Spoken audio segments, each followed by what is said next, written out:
I stared at the text message from my mother for the 10th time in 3 minutes, my hands trembling as the words burned into my brain. We don't want unsuccessful people here, Polly. Your father's hosting important clients for Christmas dinner, and frankly, your appearance and financial situation would embarrass the family. Please don't come. The message arrived 3 days before Christmas Eve, delivered with the casual cruelty that only family can master. I sat in my cramped studio apartment in Queens, still wearing my wrinkled work shirt from another 18-hour day at the tech startup, surrounded by empty ramen containers and overdue bills scattered across my secondhand desk like confetti celebrating my failures. Growing up in the Carson household meant understanding one fundamental truth. Money talked louder than love ever could. My father, Richard, built his real estate empire by treating every relationship like a business transaction, including those with his own children. My mother, Patricia, perfected the art of social climbing, measuring her worth by the designer labels in her closet and the prestige of her country club memberships. They lived in a sprawling colonial mansion in Westchester County, where every piece of furniture cost more than most people earned in a month.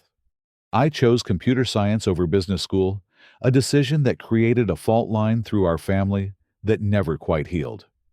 While they expected me to follow Richard into real estate development, I dreamed of creating technology that could actually help people.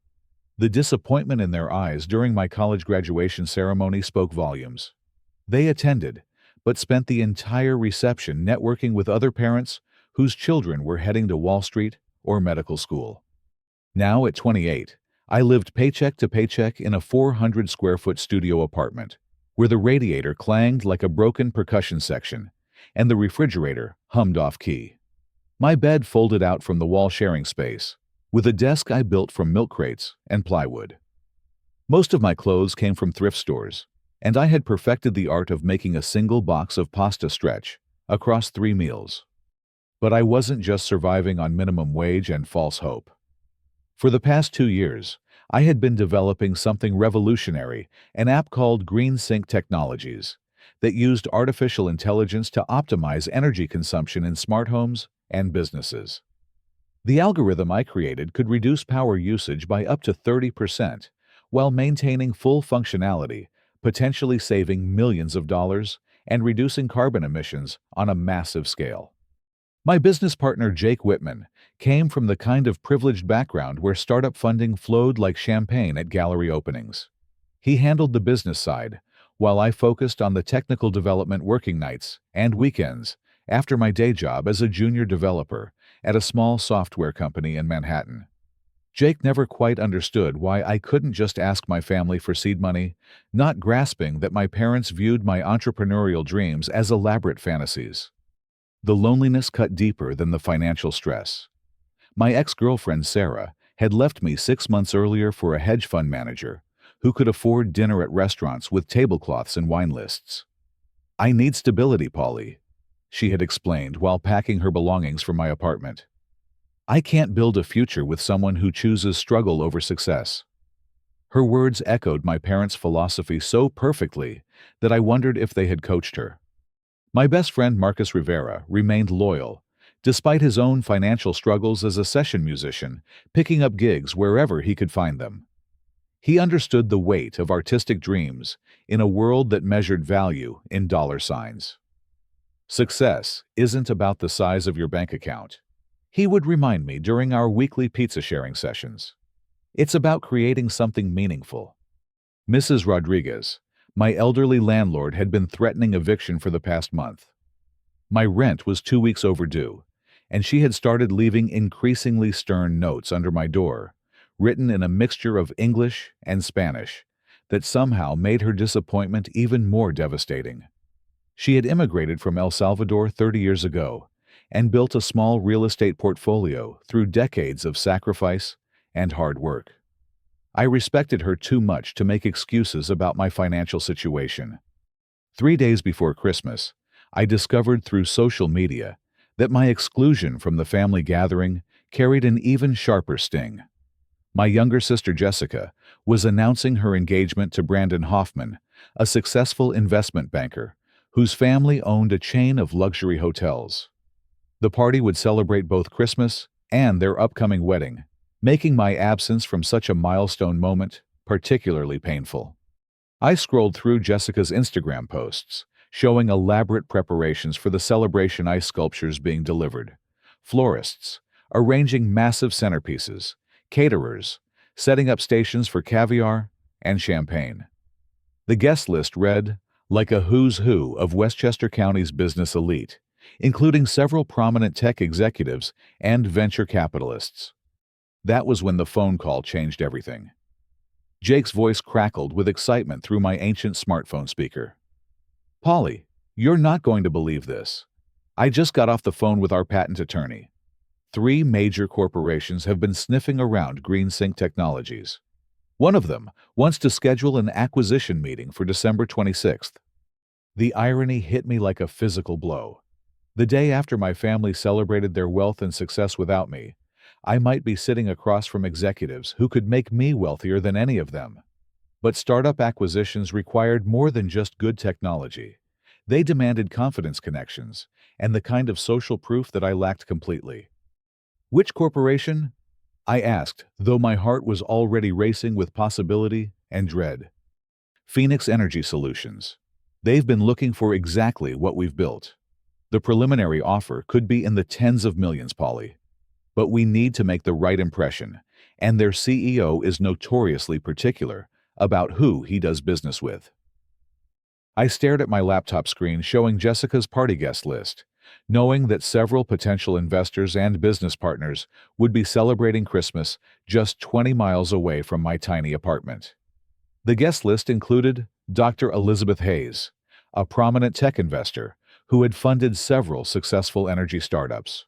Robert Kim from Venture Capital Associates would also be attending along with Thomas Brennan himself, the CEO of Phoenix Energy Solutions. The realization hit me like lightning.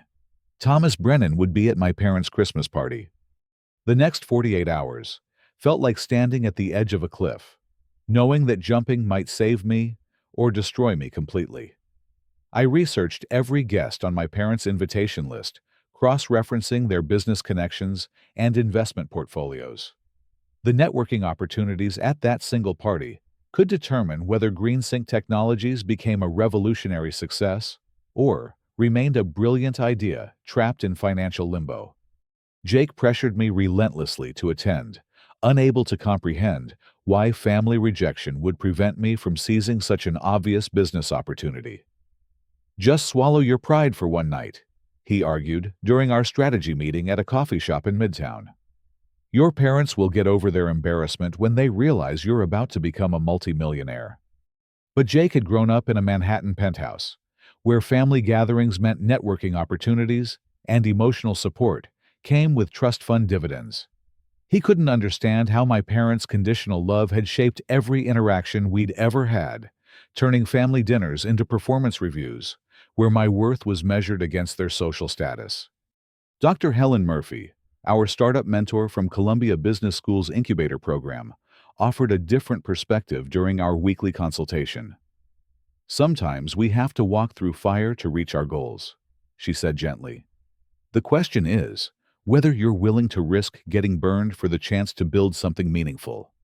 She had built 3 successful companies after escaping poverty in rural Montana, understanding both the hunger for success and the cost of fighting for it. Her advice carried the weight of personal experience, not privilege theory.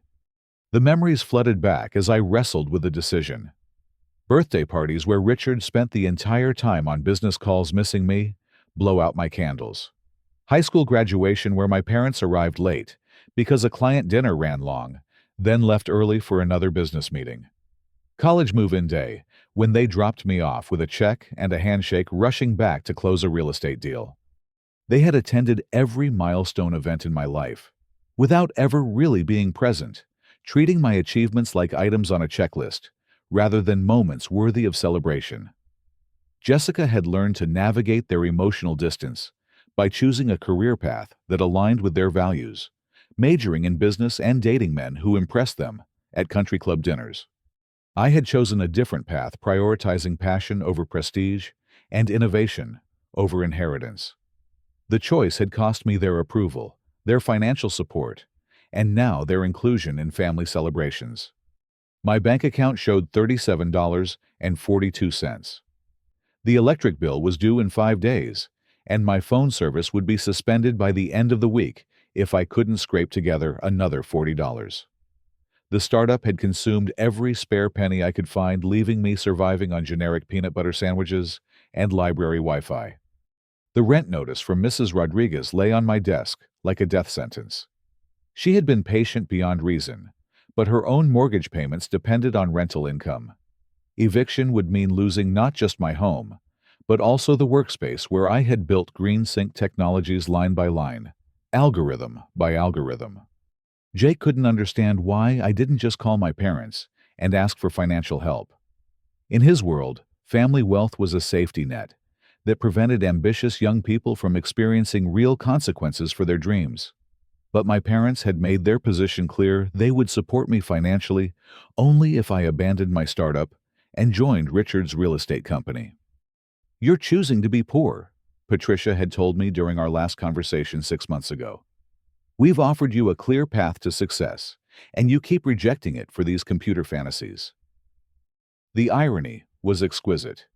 The same parents who had cut me off financially for pursuing technology innovation were about to host the CEO of a corporation desperate to acquire that exact innovation.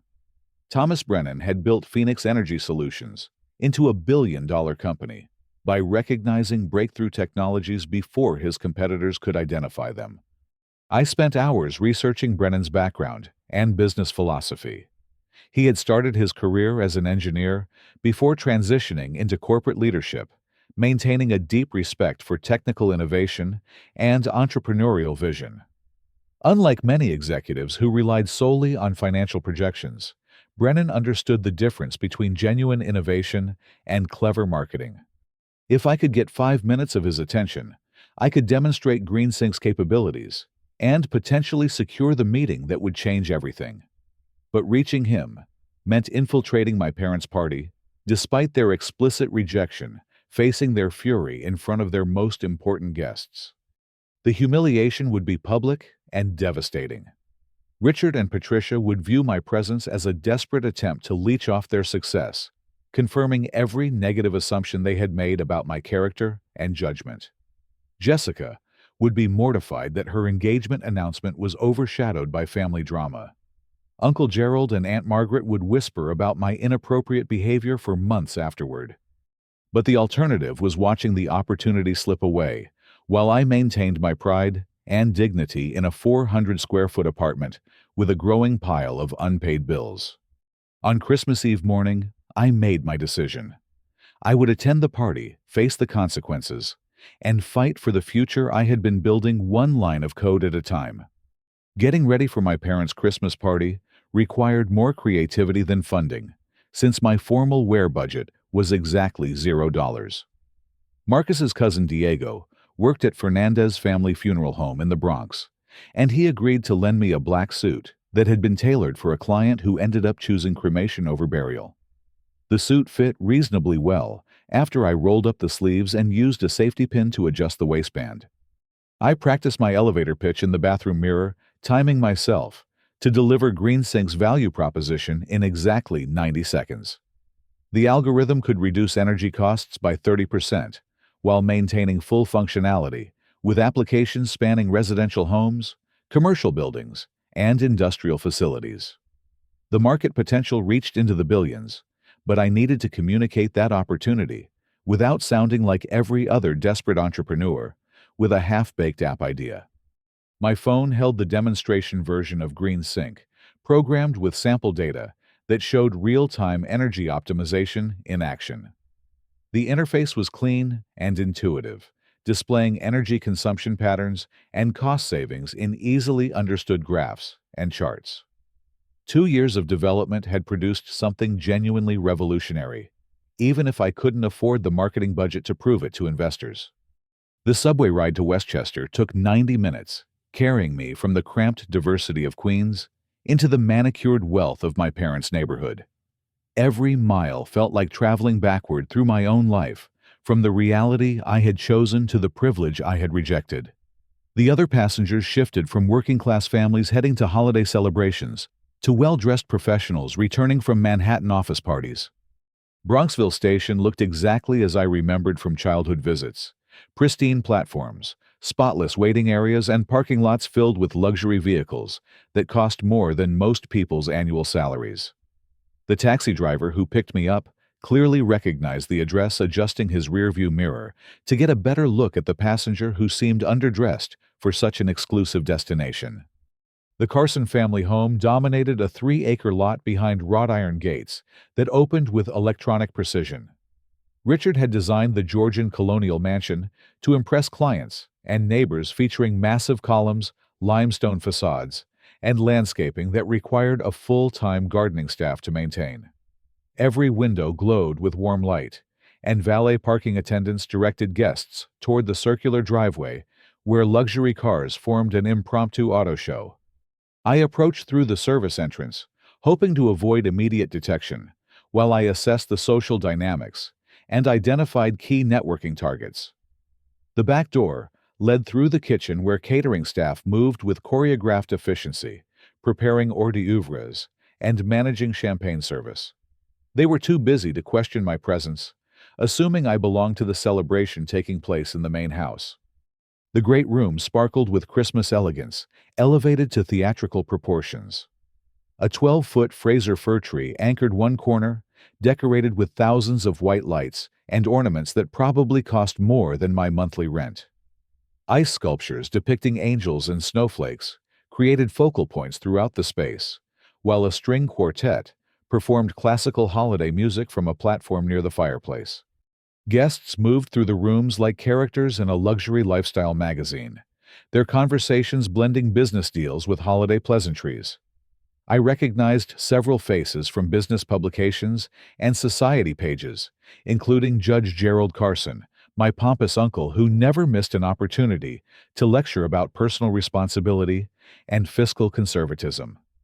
Aunt Margaret glided between groups, wearing enough jewelry to fund a small startup, her art dealer instincts constantly evaluating the monetary value of every interaction. Jessica looked radiant in a designer cocktail dress that probably cost more than my entire wardrobe, her engagement ring catching light from the crystal chandelier above. Her fiancé, Brandon Hoffman, commanded attention with the easy confidence that comes from inherited wealth and Ivy League networking connections. They moved through their engagement celebration like royalty greeting subjects, accepting congratulations with practiced graciousness. The guest list represented a cross-section of Westchester County's business elite, but my research had identified the key players I needed to reach. Dr. Elizabeth Hayes stood near the bar, engaged in animated conversation with 2 other tech investors, her reputation as an early-stage funding expert, drawing entrepreneurs and inventors like a magnet. Robert Kim, from Venture Capital Associates, circulated through different groups, his presence indicating serious money and strategic connections. And there, near the fireplace discussing something with Richard and 2 other men in expensive suits, stood Thomas Brennan himself. Phoenix Energy Solutions had made him one of the most influential figures in sustainable technology, and he looked exactly like his corporate headshots, mid-50s, silver hair, intelligent eyes that seemed to evaluate everything around him for potential business value. I positioned myself near the edge of the great room, close enough to observe the key players, but hopefully far enough away to avoid immediate family detection. The champagne service provided perfect cover, allowing me to blend with other guests while I gathered courage to approach Thomas Brennan. But family parties have a way of exposing hidden truths, and my presence at this celebration was about to create the kind of scene that money couldn't buy, and social standing couldn't survive. Patricia spotted me, first her radar for social threats, functioning with military precision, even across a crowded room. Her expression shifted from holiday hostess charm to maternal fury in the space of a heartbeat, and she began moving toward me with the focused determination of a heat-seeking missile locked onto its target. Patricia reached me before I could retreat, or advance, her manicured hand gripping my elbow with surprising strength as her voice dropped to the threatening whisper she had perfected during my childhood. "What are you doing here, Polly? I specifically told you not to come. You're going to embarrass this entire family in front of our most important guests." Her words carried across the immediate area like ripples in a pond, causing nearby conversations to pause, as curious faces turned toward the developing drama. The string quartet continued playing, but their classical melodies seemed suddenly incongruous with the tension crackling between mother and son. "I need to speak with some of the guests about my business," I replied, trying to keep my voice steady and professional despite the adrenaline flooding my system. "This is about green sync technologies, not family politics." "Your what?" Patricia's laugh had the brittle quality of breaking glass. "Polly, these people deal in real companies worth real money. They don't have time for whatever computer hobby you've been playing with in that pathetic apartment." Richard materialized beside his wife like a corporate enforcer summoned to handle an unpleasant situation. His presence commanded attention even in a room full of successful executives, his 6-foot frame and commanding voice perfected through decades of closing difficult real estate deals. "Son, you need to leave immediately. This is neither the time nor the place for whatever scheme you're trying to promote." The word scheme landed like a slap, its implication clear to everyone within hearing distance. Other guests began to gather at the edges of our confrontation, their expressions mixing curiosity with discomfort as they witnessed a family dispute unfold during what was supposed to be an elegant celebration. Jessica appeared with Brandon in tow, her face flushed with embarrassment and anger. "Polly, how could you do this? This is my engagement party. Why are you trying to ruin the most important night of my life?" "I'm not trying to ruin anything," I protested, feeling the walls closing in as my family formed a united front against me. "I just need to network with potential business partners. My startup has developed something revolutionary." Uncle Gerald had positioned himself near the growing crowd, his judicial robes replaced by a tuxedo, but his condescending tone unchanged from family gatherings of my childhood. "Polly, this desperation is beneath the Carson name. These guests are here to celebrate Jessica's engagement, not listen to sales pitches from unemployed relatives." Aunt Margaret nodded in elegant agreement, her art dealer instincts recognizing the decrease in social value that family drama brought to any gathering. "Perhaps you should focus on finding stable employment before approaching serious business leaders with whatever this is." The circle of disapproval tightened around me like a noose, each family member adding their voice to the chorus of rejection and judgment. Brandon Hoffman watched with barely concealed amusement, no doubt filing this scene away as an entertaining anecdote to share with his Wall Street friends. The other guests maintained polite distance, while clearly listening to every word, their faces showing the uncomfortable fascination that wealthy people feel when witnessing someone else's public humiliation. "Security is on their way," Patricia announced loudly enough for nearby guests to hear. "I won't have you disrupting this celebration any longer. You made your choice to reject this family's values, and now you're facing the consequences." The security guard appeared from somewhere near the front entrance, a professionally dressed man who clearly understood how to handle delicate situations without causing additional scenes. His presence represented the final humiliation, being escorted from my own family's home like a trespasser or petty criminal. But desperation breeds courage, and I had spent too many sleepless nights building GreenSync technologies to let it die in my parents' great room, surrounded by the exact people who could bring it to life. "I'm not here to cause problems," I said, my voice growing stronger despite the circumstances. "I'm here because my startup has created breakthrough technology that could revolutionize energy consumption. The acquisition offers we're receiving could be worth tens of millions of dollars." Richard's laughter boomed across the room like thunder. "Polly, you can barely afford rent on that studio apartment. These fantasy stories about multi-million-dollar deals just make you sound more desperate and delusional." "It's not fantasy." I insisted, pulling out my phone to show the GreenSync demonstration. "The algorithm we've developed can reduce energy consumption by 30%, while maintaining full functionality. 3 major corporations are interested in acquisition discussions. Oh, Polly, Patricia sighed with theatrical sadness. This is exactly why we didn't want you here. You're embarrassing yourself and this family with these ridiculous claims. The security guard stepped closer, clearly preparing to escort me toward the exit, as my family's rejection reached its crescendo. The other guests watched with the morbid fascination of aristocrats, witnessing a public execution, their discomfort mixed with relief that they weren't the ones being humiliated. That's when Dr. Elizabeth Hayes's voice cut through the family drama like a knife through silk. "Wait!" she called out from near the bar, her tone sharp with sudden interest. "Did you say GreenSync Technologies, the sustainable energy app with the revolutionary optimization algorithm?" The great room fell silent except for the string quartet, whose classical melodies suddenly seemed like a soundtrack to the most surreal moment of my life. Dr. Hayes moved toward our group with the focused intensity of a shark detecting blood in the water, her reputation as a tech investment expert preceding her like a force field.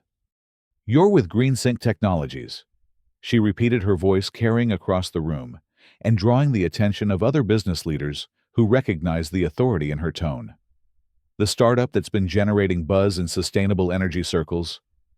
Richard and Patricia exchanged confused glances, clearly recognizing Dr. Hayes's prominence, but unable to comprehend why she was expressing interest in their unsuccessful son's supposed business venture. The security guard paused his approach, uncertain whether to proceed with an eviction, when a respected guest was initiating conversation with the target. "Yes, I'm one of the co-founders," I replied, my heart pounding as I pulled out my phone to show the GreenSync interface. "We've developed an AI-driven algorithm that optimizes energy consumption for smart buildings and residential applications."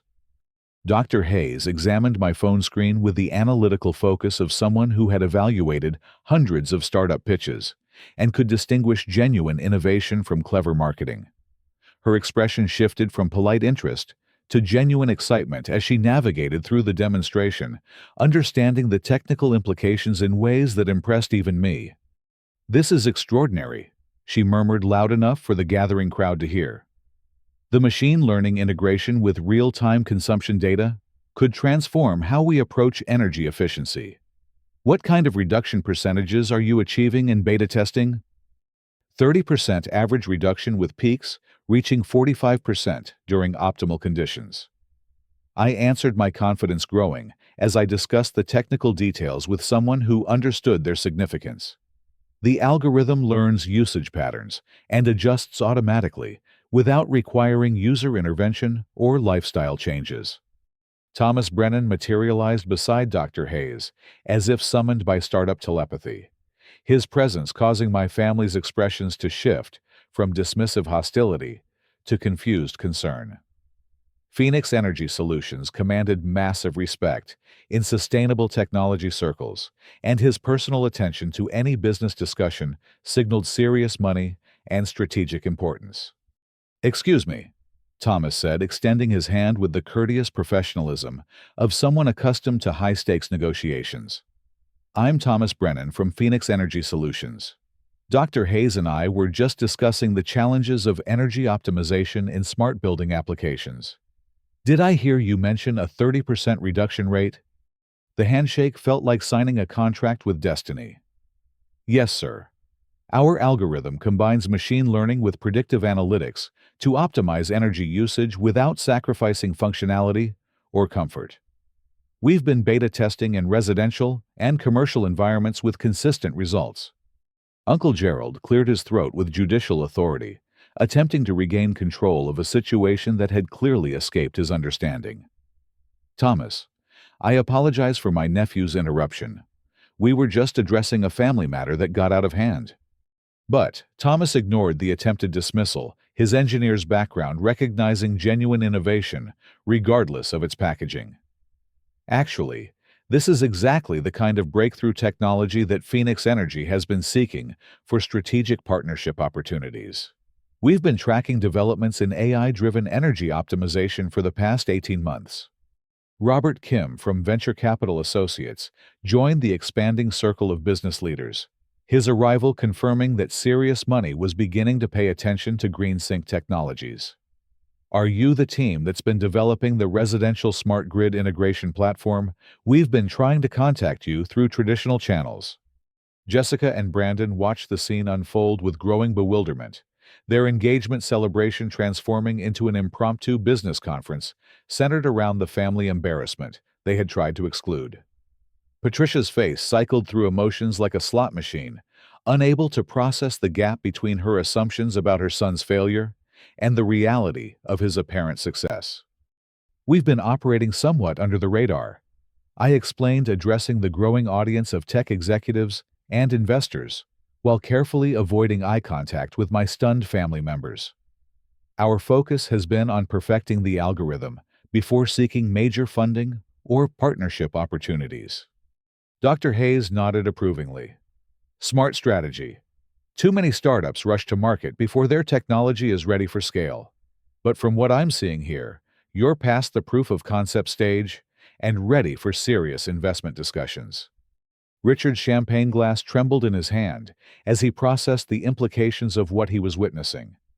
The son he had dismissed as a failure was commanding respect from some of the most successful business leaders in the room, discussing technology deals that could potentially dwarf his real estate empire's annual revenue. How long have you been developing this platform? Thomas asked his questions, displaying the kind of technical knowledge that separated serious executives from financial tourists. 2 years of intensive development with my business partner Jake Whitman, I replied. We've filed patents on the core algorithms and completed successful pilot programs with beta users in 3 different market segments. The crowd of interested business leaders continued to grow as word spread through the party that serious technology discussions were taking place in the corner near the Christmas tree. Other investors, tech executives, and business leaders gravitated toward our conversation like iron filings drawn to a magnet. Patricia attempted damage control with the desperation of someone watching their carefully constructed social reality crumble. Of course, we've always supported Polly's interests. The Carson family has always encouraged innovation and entrepreneurship. The lie hung in the air like smoke from an extinguished candle, visible to everyone who had witnessed the family's treatment just moments earlier. Dr. Hayes glanced at Patricia with the kind of polite skepticism that successful women perfect when dealing with transparent social maneuvering. Thomas Brennan pulled a business card from his jacket pocket, his action sending a clear signal that this conversation had moved beyond polite party chat into serious business territory. I'd like to schedule a formal meeting to discuss potential partnership opportunities. Phoenix Energy has been specifically seeking the kind of innovation you've developed. As I accepted his business card, I caught sight of the acquisition offer amount, penciled on the back $50 million minimum, with potential for significantly higher valuations, depending on market analysis and due diligence results. Richard's champagne glass finally slipped from his trembling fingers, shattering against the marble floor in a crystalline explosion that perfectly punctuated the evening's dramatic reversal. The broken champagne glass created a moment of crystalline silence that seemed to suspend the entire party in amber. Thomas Brennan barely glanced at the shattered crystal, his attention focused entirely on the business opportunity that had unexpectedly materialized at a Christmas celebration. The number penciled on his business card felt like winning lottery numbers, except this victory had been earned through 2 years of 18-hour development days and ramen noodle dinners. $50 million is our preliminary assessment, based on market analysis and competitive landscape evaluation. Thomas explained, his voice carrying across the gathering crowd of business leaders who recognized the significance of such numbers. However, our technical due diligence team believes the actual valuation could reach significantly higher figures once we complete full integration analysis. Patricia's face had gone through several color changes, settling on a shade that matched the expensive holiday decorations. She gripped Richard's arm for support as the reality of her son's potential wealth began to overshadow everything she thought she knew about success and failure. The text message she had sent 3 days earlier suddenly seemed like evidence of catastrophically poor judgment rather than protective family management. Dr. Hayes pulled out her own phone, scrolling through investment portfolios with the efficiency of someone who tracked promising startups like a professional sport. Thomas, I should mention that Quantum Ventures and Silverstone Capital have also been expressing interest in GreenSync technologies. This could develop into a competitive acquisition scenario. The words competitive acquisition sent visible ripples through the crowd of business leaders, each recognizing the implications of multiple corporations bidding for the same innovative technology. Robert Kim immediately began calculating market dynamics, while other investors started positioning themselves for potential secondary opportunities. Multiple acquisition offers. Richard stammered, his real estate developer instincts struggling to process technology valuations that dwarfed his most successful property deals. How is that possible? Thomas addressed the question with the patient professionalism of someone explaining complex concepts to interested but uninformed parties. Sustainable energy optimization represents a multi-billion-dollar market opportunity. Companies that can achieve 30% efficiency improvements while maintaining user satisfaction are extremely rare and strategically valuable. Jessica attempted to insert herself into the business discussion with the social skills she had learned at country club gatherings, but the conversation had moved far beyond polite party networking into serious corporate territory. Brandon watched with growing concern as he realized that his future brother-in-law might soon possess wealth that exceeded his own family's hotel empire. Uncle Gerald tried to assert judicial authority over the situation, clearing his throat with courtroom gravitas. Now, Thomas, surely you understand that family celebrations aren't appropriate venues for major business negotiations. Perhaps these discussions should be postponed to more suitable circumstances. But Thomas had built Phoenix Energy Solutions by recognizing breakthrough opportunities regardless of their context or timing. Actually, some of my best acquisition decisions have emerged from unexpected encounters. Innovation doesn't follow social calendars or business hours. Dr. Hayes nodded in agreement while pulling several business cards from her purse. Polly, I'd like to introduce you to my network of strategic investors and technology partners.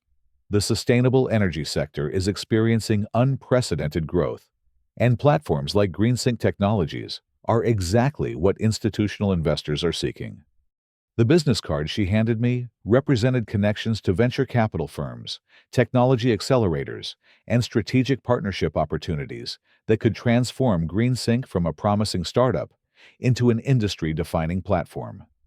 Each card felt like a key to doors I had only dreamed of opening. Aunt Margaret attempted her own version of damage control, her art dealer instincts, recognizing that social dynamics had shifted dramatically in favor of the family member she had just finished disparaging. Of course, we always knew Polly had tremendous potential. The Carson family has always valued innovation and creative thinking. The historical revision was so transparent that several guests exchanged glances, their expressions mixing amusement with second-hand embarrassment. Successful business leaders had witnessed enough corporate politics to recognize desperate attempts at reputation management. Thomas Brennan's phone buzzed with what appeared to be an urgent message, his expression shifting to one of increased interest as he read the contents. "This is remarkable timing," he said, looking up from his screen. "My corporate development team has been researching sustainable energy startups for the past 6 months. GreenSync Technologies has been on our acquisition target list, but we couldn't locate the founders through traditional business channels. We've been focused on product development rather than marketing and public relations." I explained, finally feeling confident enough to speak about my startup without apologizing for its modest profile or limited funding. "Smart approach," Robert Kim interjected. "Too many entrepreneurs spend more time promoting their concepts than perfecting their technology. You've clearly prioritized substance over publicity." The validation from respected business leaders felt like sunlight after years of living in the shadow of family disapproval and financial uncertainty. These executives understood the difference between genuine innovation and clever marketing recognizing the value of technology that solved real problems with measurable results. Patricia made one last attempt to claim maternal credit for my success, her voice carrying across the conversation with desperate cheerfulness. We've always encouraged Paulie to pursue his passions and follow his dreams. The Carson family believes in supporting our children's ambitions. Dr. Hayes fixed Patricia with the kind of steady gaze that successful women reserve for transparent social manipulation. That's wonderful. Family support can be crucial for entrepreneurs during the difficult early stages of company development. The polite skepticism in her tone suggested that Dr. Hayes had witnessed enough startup stories to recognize when family relationships didn't match public descriptions. Her expression indicated that she had probably overheard at least part of the earlier family confrontation. Thomas Brennan checked his watch with the efficiency of someone whose time was measured in millions of dollars per hour. Polly, I'd like to arrange a formal meeting for next week with our technical team and acquisition specialists. Based on this preliminary discussion, I believe Phoenix Energy Solutions could offer terms that would be extremely attractive for both parties. As he spoke, I noticed other business leaders pulling out their own phones, likely researching GreenSync technologies, and beginning their own due diligence processes. The startup that had been developed in obscurity was about to receive attention from multiple corporate suitors. The security guard who had been summoned to escort me from the premises now stood awkwardly at the edge of the crowd, clearly uncertain about his role in a situation where the supposed troublemaker had become the evening's most sought-after business contact. Richard stared at the broken champagne glass at his feet, the shattered crystal reflecting the shattered assumptions about his son's life and potential. The foundation of his understanding about success, failure, and family worth was cracking along lines he had never anticipated. The elegant Christmas party continued around us, but the social dynamics had fundamentally shifted in ways that no amount of money or social status could reverse. Thomas Brennan concluded our business discussion with a firm handshake and a commitment to begin formal acquisition negotiations the following week. His corporate development team already mobilizing for due diligence procedures that could result in the largest transaction of my life. Dr. Hayes introduced me to 3 additional investors before the evening ended, each expressing serious interest in GreenSync technologies, regardless of how the Phoenix Energy acquisition developed. The network of connections she provided represented years of relationship building that could have taken me decades to establish through traditional startup channels. Success in technology isn't just about innovation, she explained as we exchanged contact information. It's about connecting breakthrough solutions with the right strategic partners at the optimal moment. Tonight was that moment for GreenSync Technologies. Robert Kim handed me his card with an invitation to present at his venture capital firm's next quarterly review, an opportunity that could open additional funding sources and strategic partnerships beyond the immediate acquisition offers. Don't accept the first offer without exploring all your options, he advised with the wisdom of someone who had guided numerous startups through successful exits. As the business conversations concluded and other guests returned to holiday celebrations, I found myself alone with my family for the first time since the evening's dramatic reversal. The security guard had been quietly dismissed, probably wondering about the strangest assignment of his professional career. Patricia approached first, her earlier hostility replaced by confusion and what might have been genuine regret. Polly, I had no idea about your business success. Perhaps we misunderstood the significance of what you've been working on. The apology attempt felt hollow, lacking acknowledgement of the cruel text message that had started this entire sequence of events. But I recognized that my mother was struggling to process information that contradicted everything she thought she knew about her son's life and potential. The significance hasn't changed, Mom, I replied gently. GreenSync Technologies was just as innovative and valuable 3 days ago when you told me not to come to Christmas dinner. The only thing that's different is that now you've seen other people recognize its worth. Richard joined the conversation with obvious discomfort, his real estate developer mindset struggling to comprehend technology valuations that exceeded his most ambitious property deals. Son, perhaps we've been too quick to judge your career choices. Your mother and I want what's best for you, but maybe we haven't understood what that means. The admission represented progress, but it didn't address the fundamental issue of conditional love based on external validation rather than unconditional family support. My parents were willing to reconsider their position now that successful business leaders had confirmed my value, but their affection remained tied to achievement rather than relationship.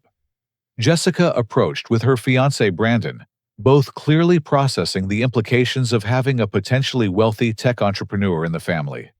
Her engagement announcement had been overshadowed by startup acquisition discussions, but she seemed more curious than resentful about the unexpected turn of events. Polly, I'm sorry we didn't believe in what you were building, she said with apparent sincerity. Maybe we should have asked more questions, instead of making assumptions about your choices. The regret in her voice suggested genuine remorse, rather than strategic relationship management. Jessica had always been closer to our parents' worldview, but she possessed enough emotional intelligence to recognize when she had been wrong about something important. Uncle Gerald and Aunt Margaret maintained their distance, their social radar, suggesting that direct engagement might require admitting their own poor judgment about their nephew's prospects. They offered polite nods and distant smiles, but avoided conversations that might expose their earlier dismissive comments. As the party wound down, and guests began departing with business cards and follow-up commitments, I realized that the evening had provided something more valuable than networking opportunities or acquisition offers. It had demonstrated the difference between relationships based on mutual respect versus those dependent on social status and external validation. Thomas Brennan's business card represented financial opportunity that could transform my life.